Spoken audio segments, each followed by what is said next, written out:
In this video, I'm going to talk about how to field a bunt from first base. So when the hitter squares to bunt, you're going to be aggressive and you're going to charge in. However, you don't just want to sprint straight in. The reason for that, the hitter is going to recognize that and they're going to push bunt and they're going to push that ball right by you. So yes, be aggressive, yes, attack in, but make sure that you are under control so you can field that bunt wherever they put it. Now, when the hitter lays down a bunt, when you attack the ball, you are essentially going to be fielding the ball on the side of your body. So righties, you are going to go in and you're going to be facing more towards the dugout.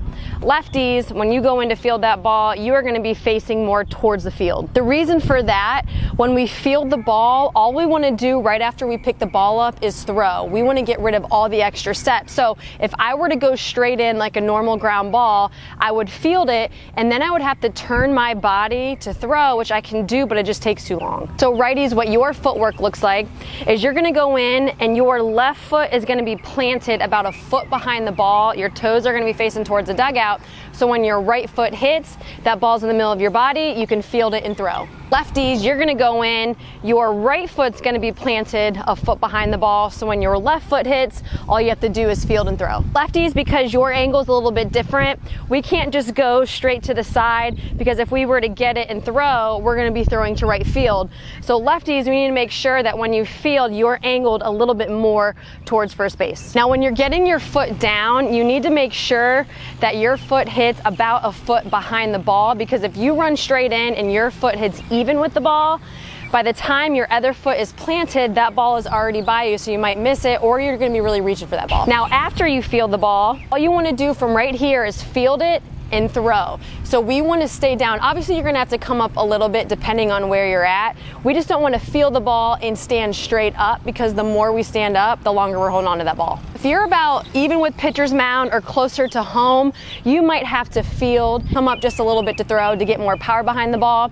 If you're about pitcher's mound, closer to first base, you might just be able to field and throw right from there, staying a little bit lower. If you can help it, after you field, get rid of the 2 extra steps, because again, that just takes too long. Another thing that you want to think about when you're throwing the ball is the second baseman, when they're going to cover their bag, their left foot is going to be on the bag and their body is going to be more in this direction. So when you're throwing it, we don't want to throw it right in the baseline because you're going to hit the batter. So when you're throwing it, aim more for this area. Good progression that I like to do with first basemen, just to help them feel where they need to be when they field that ball, is I will have, for righties, I'll have their left foot planted and their toes are facing the dugout. Lefties, right foot will be planted and their toes are going to be facing towards the field. So from here, they're planted with that 1 foot.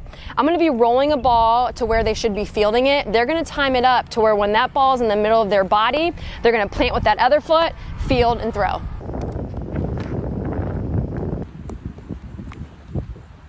So lefties will be the other way, right foot's planted, they'll wait till the ball's in the middle of their body, plant with the left foot, field, throw. So once they get comfortable doing that, I move them back just a couple steps, I'll move back a couple steps, and I'll just easily roll a ball. From there, they're just gonna take maybe 2 to 3 steps, not going full speed, so they can still feel, getting their footwork down, feeling the ball on the side of their body, and throwing to first. After a couple reps there, we'll go full speed. So they'll move back to where they normally play. I'll go to home, show a bunt, get the bunt down. The first baseman will attack the ball, field it, and throw to first base.